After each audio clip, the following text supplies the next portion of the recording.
Oi pessoal, hoje eu quero dar continuidade à nossa conversa, à nossa aula sobre a geopolítica dos oceanos. E eu quero falar de um oceano especificamente, não na verdade um oceano, mas um mar, o Mar Mediterrâneo. Mas antes da gente começar, não esqueçam de seguir o canal, dar like aqui nesse vídeo, ativar o sininho para receber notificação quando tiver vídeo novo, convidar e compartilhar com seus amigos para eles virem conhecer o canal do Professor Rock.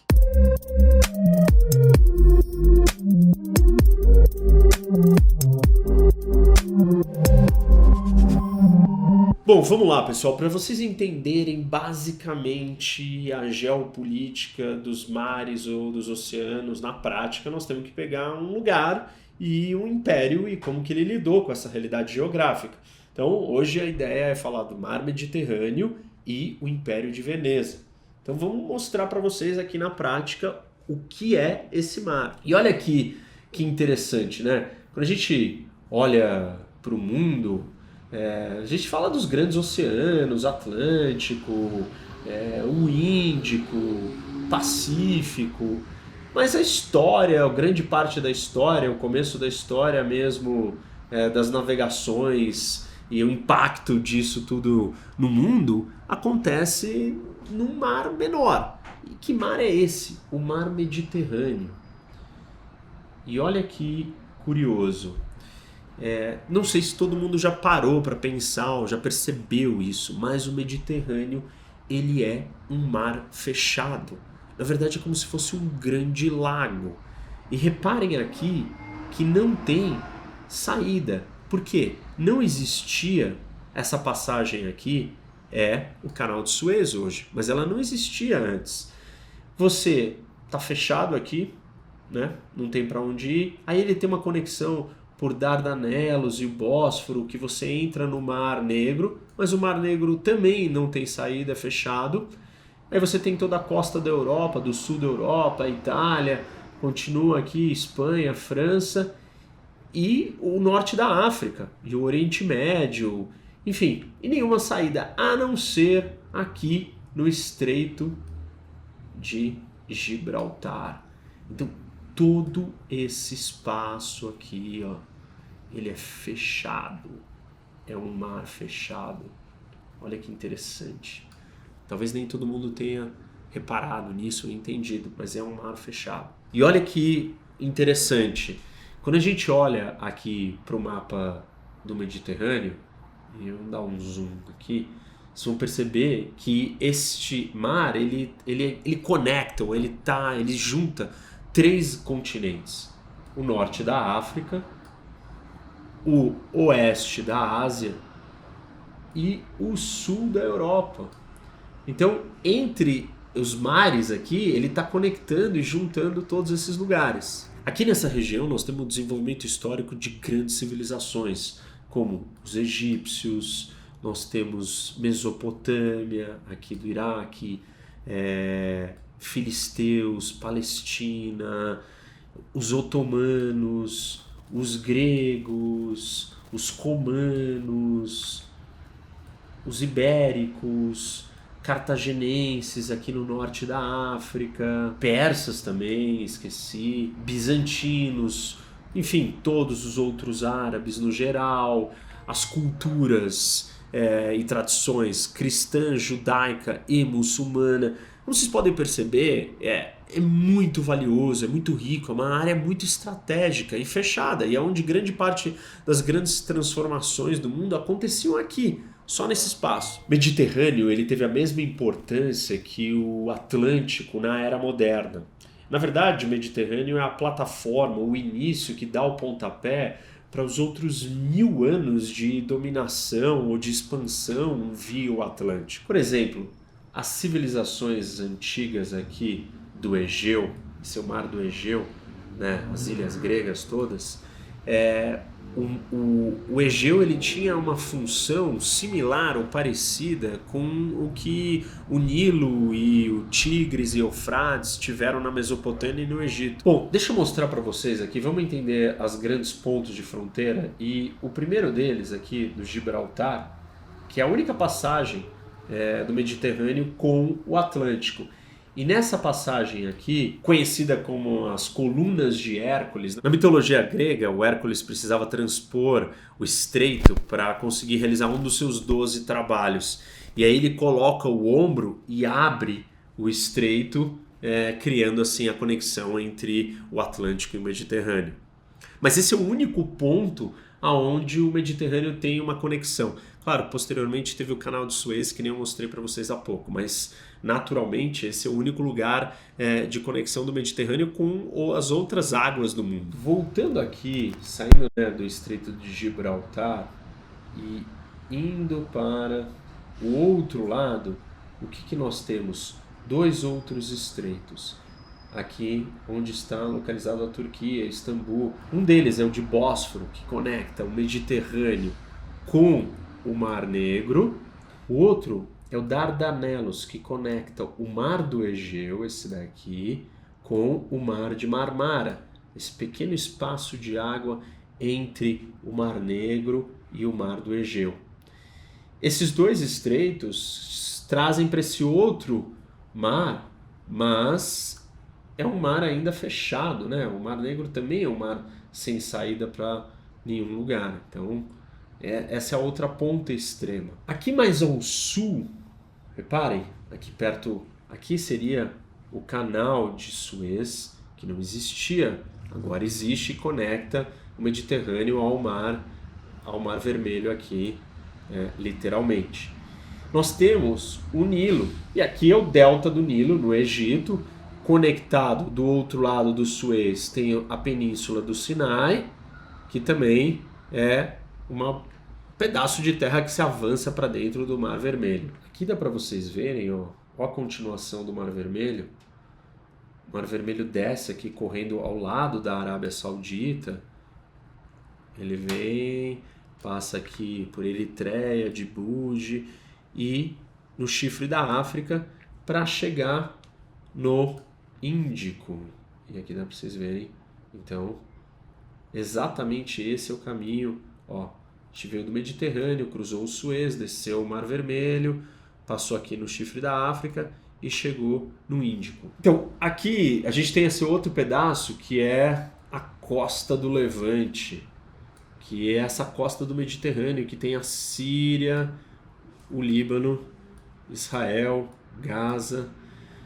E eu falo bastante dessa região no geral no vídeo da geopolítica de Israel. Quem não assistiu, dê uma olhada. Essa região toda aqui do Levante, da costa, até um pedaço aqui de Alexandria, era extremamente importante. Porque todas as caravanas, todo o comércio que vinha do Oriente via Pérsia, Síria, Iraque, ou até mesmo Turquia, tudo isso chegava no Levante para poder então ir para a Europa pelas rotas marítimas. Bom, quais eram as principais rotas marítimas usadas no Mediterrâneo ao longo do tempo? Então, a primeira delas era uma rota aqui no norte do Mediterrâneo, que é o sul da Europa. Então era uma rota de navegação por aqui. Paralela a essa rota, a gente tinha uma outra rota no norte da África, que seguia rente à costa da África. Então é como se você tivesse duas vias correndo aqui no Mediterrâneo. A terceira rota ela era baseada nas ilhas, e as grandes ilhas do Mediterrâneo serviam de pontes ou pontos de conexão para você chegar onde você queria. E era uma rota mais central, ela cruzava aqui no meio do Mediterrâneo e ela ia seguindo todas essas ilhas. A começar aqui perto da costa do Levante, pelo Chipre. Então olha aqui o Chipre. Depois você tem Rhodes, uma das grandes ilhas gregas, não maior do que Creta, a maior de todas as ilhas gregas. Você tem Corfu, mais aqui para cima, super importante para controlar a entrada do mar Adriático. Eu já vou falar disso daqui a pouco quando eu falar do Império de Veneza. Continuando então aqui, então depois de Chipre, Creta, Rhodes, você tem a maior de todas as ilhas do Mediterrâneo, que é Sicília, Malta. São ilhas estratégicas, porque você navega daqui de Creta para Sicília, ou você passa aqui de um lado para o outro. Você está vindo daqui do Chipre, né? Vamos supor, passou por Rhodes também e seguiu para lá. Depois você tem Sardenha, Córcega. E por fim, mais próximo aqui do Gibraltar, você tem as Ilhas Baleares, que são 4 ilhas espanholas aqui, que é Maiorca, Minorca, Ibiza e Formentera. E dali então você consegue chegar no Gibraltar e com isso você navegou nessa rota central no Mediterrâneo inteiro. Então aqui, ó, fazendo um resumo, você saiu do Chipre, você passa por Rhodes, por Creta, de Creta você vai para Sicília, do lado de Malta, aí você tem Córcega, Sardenha e as Ilhas Baleares. Essa navegação toda ela era muito visual, você enxergava, você conseguia ver os pontos e você ia indo de um lugar para o outro. Na verdade, se vocês olharem bem aqui, Sicília, que é a maior ilha de todas no Mediterrâneo, ela está localizada bem no meio. Então dá para a gente dividir o Mediterrâneo em 2 partes aqui. E aí você tem tudo para esse lado, né?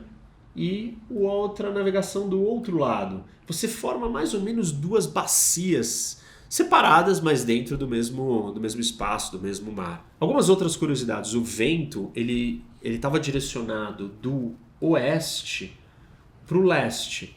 Então era muito fácil de você navegar de qualquer lugar daqui ou para cá até o Levante. Mas o retorno já era muito mais complicado. Claro que complicado em termos de Mediterrâneo, é muito mais simples ou muito mais suave do que você imaginar uma navegação no Atlântico, no Índico, no Pacífico. O Mediterrâneo é um mar super calmo, com poucos ventos, inclusive. Bom, eu quero falar agora com vocês, então, de um dos grandes impérios dessa região, que é o Império de Veneza. Não dá para falar de todos os impérios, você tem várias civilizações que já fizeram parte, que fazem parte desse espaço, dessa região, e não dá para eu escolher todas, mas eu escolhi uma que mostra um momento muito peculiar de transição das rotas de comunicação, das linhas de comunicação e dos centros de recursos que eu expliquei para vocês no vídeo da Geopolítica dos Oceanos. Quem não lembra, assiste ele, eu dou essa introdução da potência marítima, do poder marítimo. E ali eu explico como as rotas mudam. E esse momento de transição do Império de Veneza para o que acontece geograficamente, geopoliticamente com as rotas, é um case, é um momento muito especial do mundo, porque tem a descoberta de novas rotas. Então eu quero começar mostrando aqui para vocês um pouco do Império de Veneza e como que ele atingiu o status de superpotência que ele tinha nessa região. Como eu falei para vocês, não sei se está claro, mas aqui no mapa dá para a gente perceber, a ponte, a rota de acesso, de conexão da Europa com o mundo oriental, Índia, China, enfim, especiarias, produtos, mercadorias que vinham do Oriente, era pelo Levante. Então, o Mediterrâneo ele conectava todas essas rotas comerciais que acessavam as mercadorias que chegavam aqui no Levante para levarem para a Europa. No fim do século XIII, uma cidade-estado ele alcança o status de império, e essa é Veneza. E na verdade é a maior potência que surge nessa região desde os romanos, com mais posses em lugares ou territórios fora do seu território nativo. Vamos entender como que isso aconteceu. Quando a gente olha aqui para o mapa do Mediterrâneo e aí a posição, olha aqui, ó, Veneza. Olha onde ela está, aqui no topo, no sul da Europa, mas no topo do mar Adriático. E aí, quando a gente vai entendendo a geografia de Veneza, reparem que a cidade toda está aqui ilhada. E a distância da cidade para o continente, por mais que não fossem tantos quilômetros, mas era difícil de passar e acessar. E com isso, Veneza está protegida. Lembra que eu expliquei para vocês no outro vídeo da Geopolítica dos Oceanos como que as fronteiras marítimas ou cercadas por água são mais seguras. Então, no momento de desestabilização do Império Romano, muitos buscam refúgio, inclusive em Veneza, pelo fato da cidade estar protegida. E essa proteção garante que Veneza consiga se expandir dentro das milhares de confusões e problemas e conflitos dentro da Europa. A segurança dá para Veneza a capacidade dela se preocupar ou imaginar ou projetar poder ou prestar atenção no que está acontecendo fora do seu mundo, mas para o mar adentro e para os outros portos e cidades e lugares e outras grandes rotas muito além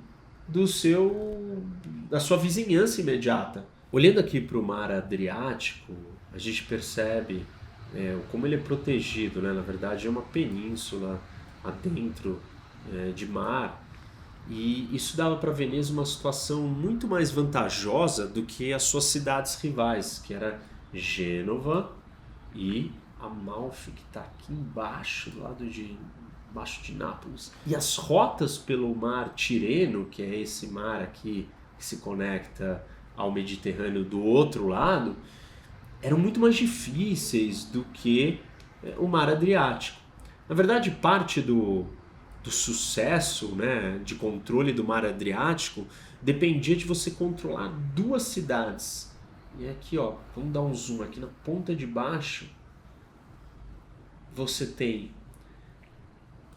Otranto, na Itália, e Corfu, uma outra ilha grega. Quem controlasse esses dois pontos controlava a entrada e saída do Adriático, e com isso, então, tinha uma vantagem estratégica, o domínio dessa rota toda de navegação do Adriático. Grande parte da navegação que era feita aqui no Adriático, ela não era feita nessa costa da Itália, porque a costa aqui era muito mais difícil, com menos portos, mas era feita na costa da Dalmácia. E as navegações dessa época, as embarcações, o galé ou galera, que eram barcos a remo com mastros e até vela, eles precisavam se reabastecer a todos os momentos. Então esse lado da costa era muito mais apropriado e a navegação acontecia desse lado. Aqui no mar do lado do Tireno, além da navegação ser mais difícil, você tinha a ação de vários piratas saracenos, que eram povos árabes da Península Ibérica, e eles estavam presentes aqui desse lado.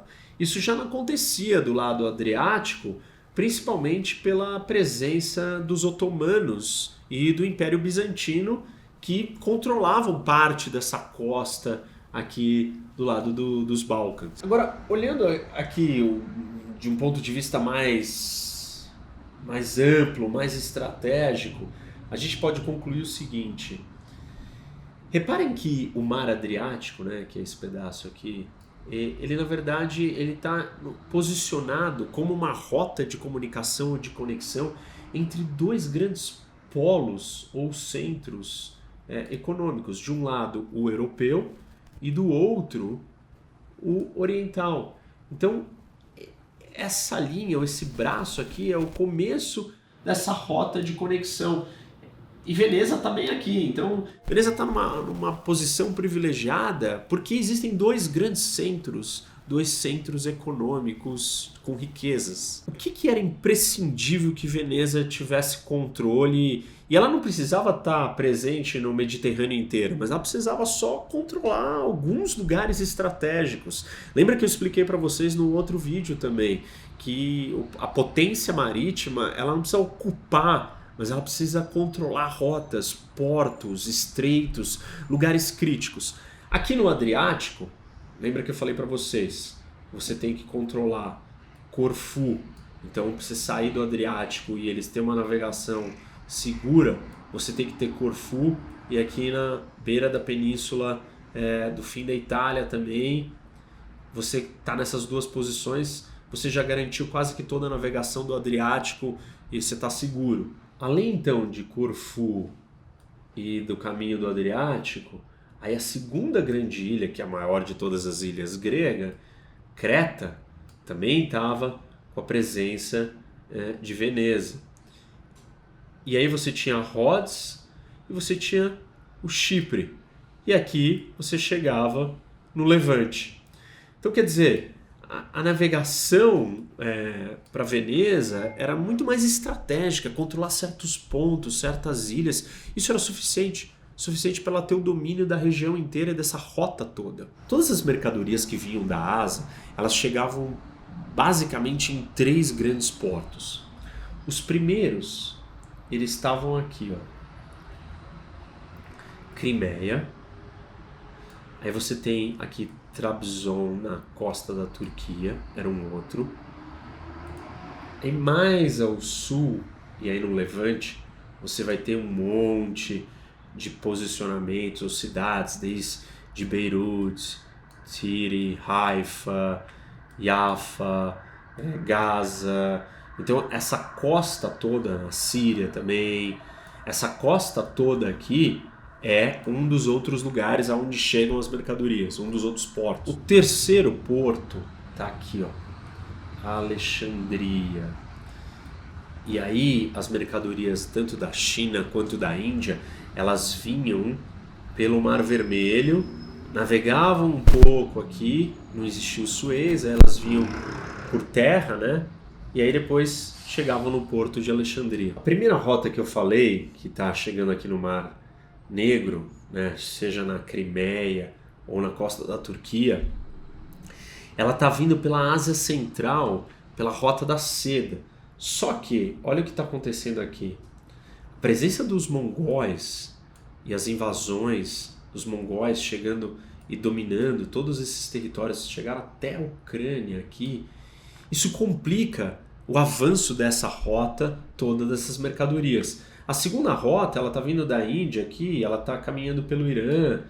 A terceira, ela vem aqui pelo Irã também, e ela desce pela Arábia Saudita, passa por Meca, cai no Mar Vermelho, para chegar então no Egito. Então, basicamente, nós temos, todas também estão vindo da China e da Índia. Então, e aí, todas essas mercadorias estão vindo em algumas direções. A primeira delas vai cruzar aqui pela Rota da Seda e vai chegar aqui no Mar Negro, em Crimeia. Só que ao mesmo tempo, nesse momento, você tem um monte de instabilidades políticas nessa região toda da Ásia Central, porque os mongóis estão avançando claramente, dominando e chegaram até aqui, até a Ucrânia. Então essa rota do Mar Negro, aqui ao norte, começa a ficar comprometida. Você tem a segunda rota, né, dos produtos da China e da Índia vindo aqui, passando pelo Irã, cruzando e chegando no Levante, aqui na costa com Líbano, Israel, Palestina e assim por diante. E a terceira rota, ela passa pela Arábia Saudita, atravessa a Meca, cai aqui no Mar Vermelho e vai subir até chegar em Alexandria, aqui no Egito. Só que acontece alguma coisa muito transformadora na virada do século XVI e 2 novas rotas são descobertas que vão transformar completamente esse mar e o espaço e a importância do Mediterrâneo. O que acontece são 2 viagens pelos portugueses e espanhóis. A primeira delas é a descoberta deste outro mundo inteiro chamado Américas. Não se conhecia, não sabíamos que tinha nada disso. Não sabíamos que existia América do Norte, América do Sul. E aí a primeira navegação vai e chega nas Américas. A segunda, do Vasco da Gama, ele sai daqui e vai descendo a costa da África inteira, o Vasco da Gama, até que ele chega aqui no Cabo de Boa Esperança e cruza. E aí então ele encontra uma passagem do Atlântico com o Índico, e com isso ele vai subindo, continua aqui na costa leste da África até ele chegar na Índia. A gente olha para esse mapa aqui, olha que absurdo, né? Que impressionante. Você sai daquele mundo minúsculo que era o Mediterrâneo e você sai dando a volta num continente gigantesco, a África, e você passa por baixo da África, sobe tudo e você chega na Índia.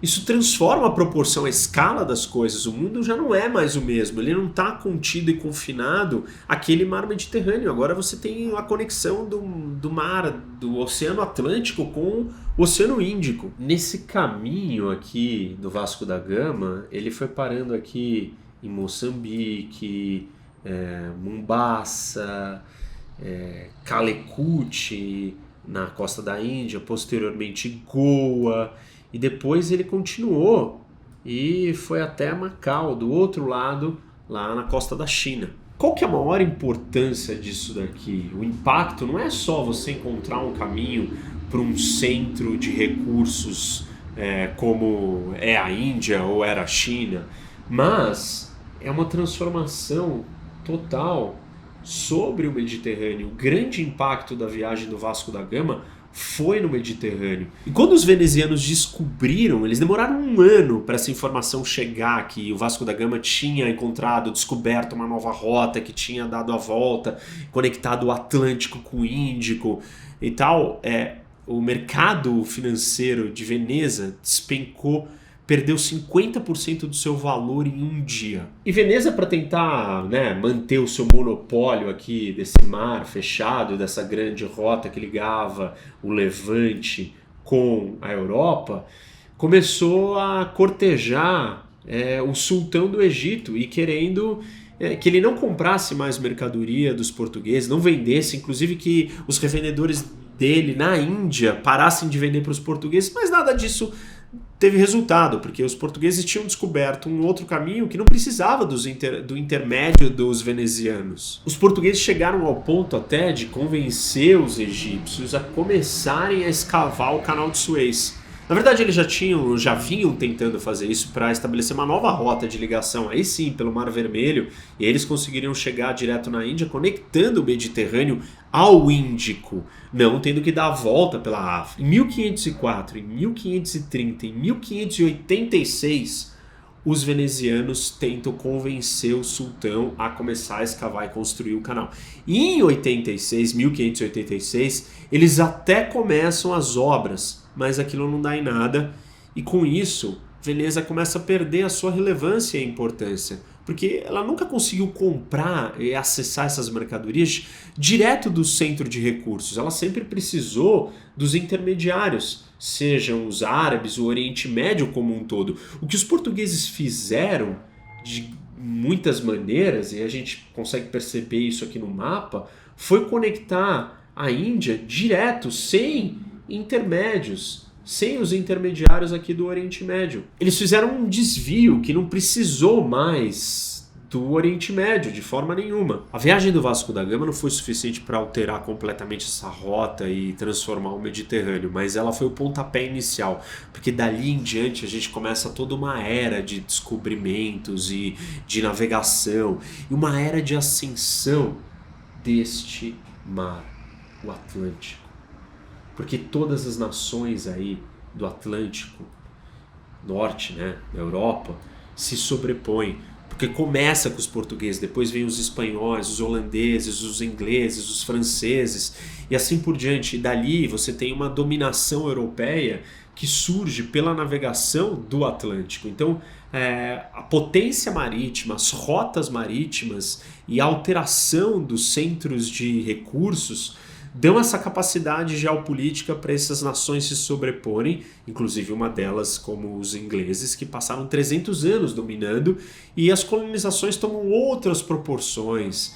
E tudo isso é somado à descoberta de um novo centro de recursos que são as Américas. Então você tem novas rotas e novos centros de recurso. Lembra que eu falei para vocês no outro vídeo da geopolítica dos oceanos? Que a geopolítica é determinada por duas variáveis, quando a gente está olhando por essa lente, por esse filtro da potência marítima, que são rotas de comunicação e centros de recurso. Você tem novas rotas que descobrem conexões entre novos oceanos e ao mesmo tempo você tem novos territórios, continentes inteiros sendo descobertos, muitos recursos diferentes e abundantes. Então, para finalizar, gente, se o mundo continental ele tinha uma importância muito grande, né, com as rotas da seda, as rotas terrestres, as caravanas, todas que cruzavam da Ásia, do Oriente para o Ocidente, e o máximo que a gente tinha de navegação era um mar fechado, quase que um lago, que é o Mediterrâneo. Tudo isso vai mudar de proporção e escala com a descoberta dessas rotas e a descoberta de novos continentes. E aí sim, nós vamos estar lidando com um universo muito maior. E aqui é o momento de transformação, de sobreposição do poder marítimo sobre o poder terrestre e continental. Isso vai durar muito tempo até que você venha a ascensão de novas tecnologias como ferrovias e outras coisas que dão mais capilaridade e acesso para as terras ou para os continentes. E aí depois então a gente vai ter um período de queda das potências marítimas, ascensão das potências continentais, e hoje a gente voltou de novo para a importância das potências marítimas, porque o globo está inteiro descoberto, todo mundo já sabe todas as rotas e nós estamos aqui navegando de um canto para o outro numa economia globalizada e aonde o transporte marítimo é essencial. Bom, pessoal, é isso. Espero que vocês tenham gostado. Aliás, o que vocês acharam dessa nova maneira de eu mostrar o mapa e tal? Tentei deixar mais visual, tangível, né? Porque eu fico falando dos lugares. Às vezes a gente não está acostumado a olhar para o mapa e achei mais interativo. Mas deixa os comentários aqui o que vocês acharam. Não esqueçam então de seguir o canal, dar like no vídeo, ativar o sininho para receber notificação toda vez que tem vídeo novo, compartilhar com seus amigos e vir debater com o professor Rock. Até mais.